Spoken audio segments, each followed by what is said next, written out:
Olha, então nós estamos dando início, né, praticamente a nossa última aula de história.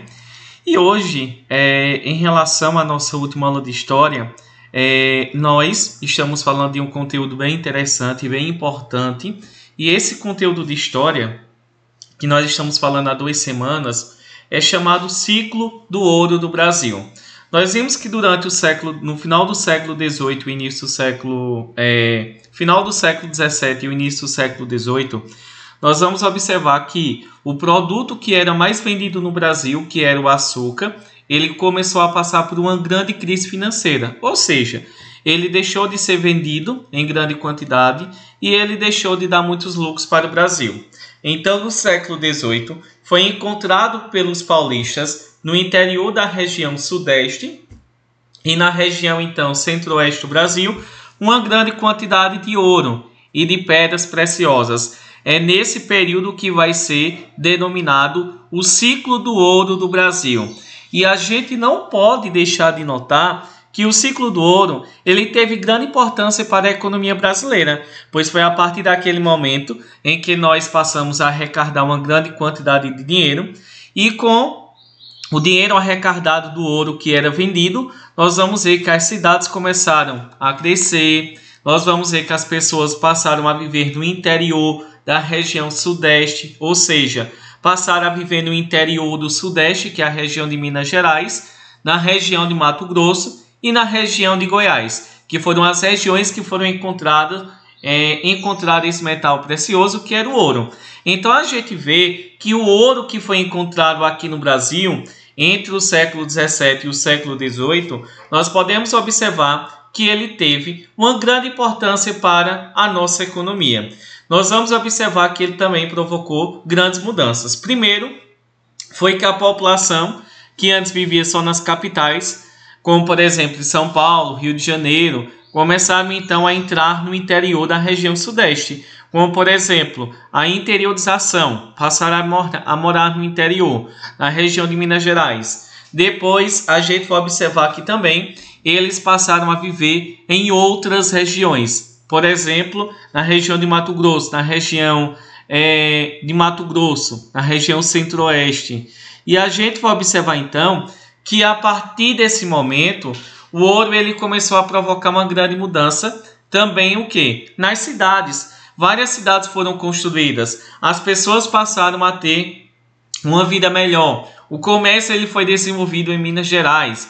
Várias construções também foram feitas. E a gente vai observar que o período que o ouro foi encontrado aqui no Brasil, ele desenvolveu com grande eficácia, desenvolveu com grande habilidade uma grande quantidade de ouro que havia aqui na região do Brasil.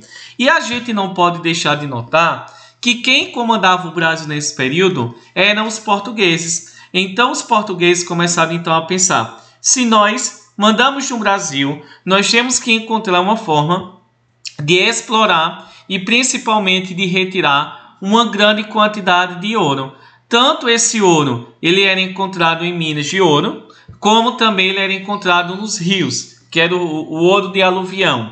A gente vai observar então que era o ouro que passava pelas margens dos rios. A gente vai observar que durante muito tempo o ouro que foi encontrado aqui no Brasil, ele não ficava no Brasil, mas os portugueses encontravam o ouro brasileiro e enviavam para a Europa para ele ser revendido a um alto preço. Nós vamos ver que esse ouro que ele era revendido, como vocês viram no vídeo anterior que eu gravei explicando, nós vamos ver que os portugueses, todo o ouro que era encontrado deveria ser levado para a casa de fundição e ele teria um selo, teria uma marca da coroa portuguesa, porque ele só poderia ser revendido com a autorização de Portugal. Nós vamos observar que os portugueses eles cobravam vários impostos sobre o ouro. Nós vamos ter, por exemplo, o quinto, que era 20% do ouro que era encontrado, deveria ser entregue aos portugueses. Vamos ter também a captação, que eles deveriam pagar. Cada dono de mina de ouro deveria pagar uma determinada quantia, algumas gramas de ouro, pela utilização de cada escravo. Por isso que a captação, vai lembrar cabeça, era cobrado por cabeça de cada escravo. por cada escravo era cobrado um determinado imposto. E a gente vê, com o passar do tempo, os portugueses começaram a exigir de cada cidade que era encontrada ouro, 1.500 quilos de ouro por ano. Isso é uma grande quantidade.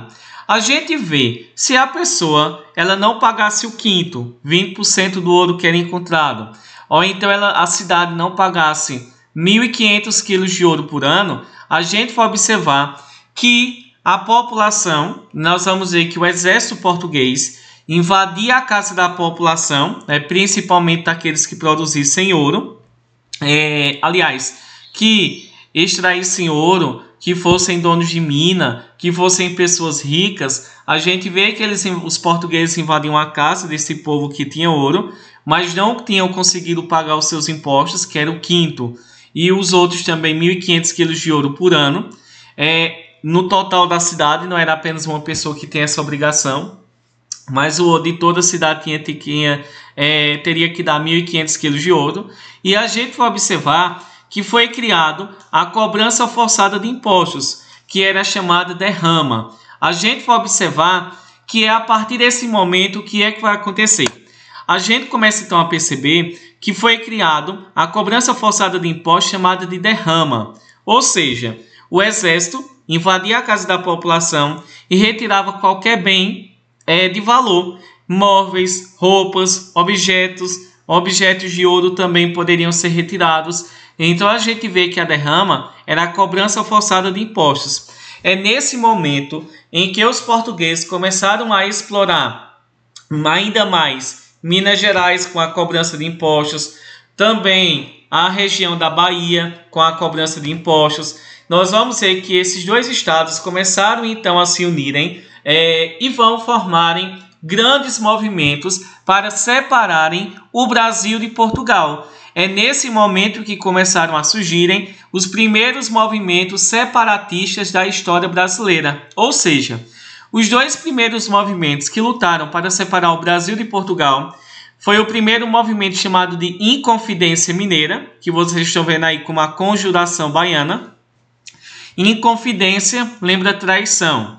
Então a Inconfidência Mineira aconteceu em Minas Gerais e a Inconfidência Baiana ocorreu na Bahia. Nós vamos ver rapidamente um resumo do que foi esses dois movimentos que lutavam para separar o Brasil de Portugal. Primeiro, nós temos aí uma demonstração de que a rainha de Portugal, Dona Maria I, a gente vai observar que ela exigiu ainda mais uma cobrança de impostos sobre a população brasileira. A gente vai observar que é nesse momento em que a população de Minas Gerais começou então a ficar muito insatisfeita com a situação na qual eles estavam passando. Primeiro, porque a gente vai observar que Minas Gerais eles tinham que pagar uma grande quantidade de ouro aos portugueses. Então, os brasileiros de Minas Gerais começaram a se sentirem prejudicados pela cobrança de impostos de ouro que era cobrado por Portugal. E a gente vai observar que a população rica de Minas Gerais, eles começaram então a ser influenciados por ideias pela ideia do iluminismo, que a gente não viu, mas essa ideia do iluminismo vai ser o quê? É um movimento que surgiu lá na França, que incentivava as pessoas a buscarem a felicidade e também a independência dos Estados Unidos. Os Estados Unidos tinham se tornado independente da Inglaterra e a gente vê que essas pessoas ricas começaram então a pensarem, se os Estados Unidos conseguiram se libertar da Inglaterra, nós aqui no Brasil também podemos lutar contra Portugal e conseguimos então se tornar um país livre e independente. É nesse momento em que as pessoas, influenciadas pelas ideias de liberdade do iluminismo e influenciados também pela independência dos Estados Unidos, começaram então a lutar pela independência do Brasil.